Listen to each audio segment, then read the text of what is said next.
Hello বন্ধুরা, অম্বুবাচী চলাকালীন যে জিনিসগুলো করা যায় না আমি বলেছিলাম সেগুলো আপনাদেরকে বলবো।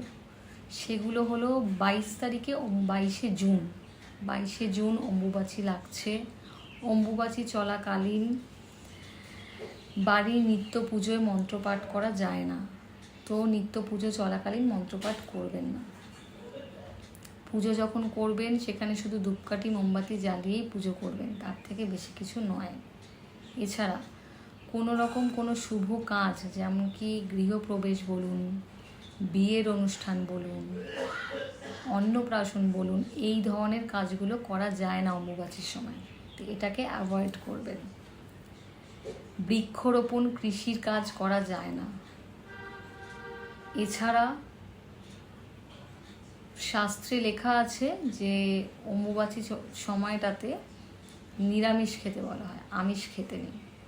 তো আপনারা চেষ্টা করবেন ওই টাইমটা নিরামিষ খাওয়ার। আমরা যদি চাই আমরা একটা দিন বাদ দিতে পারি, তো সেটাতে যদি ভালো হয় সেটা করাটাই ভালো হবে। তো আপনারা চেষ্টা করবেন সেই দিনটা নিরামিষ খাওয়ার। ওকে।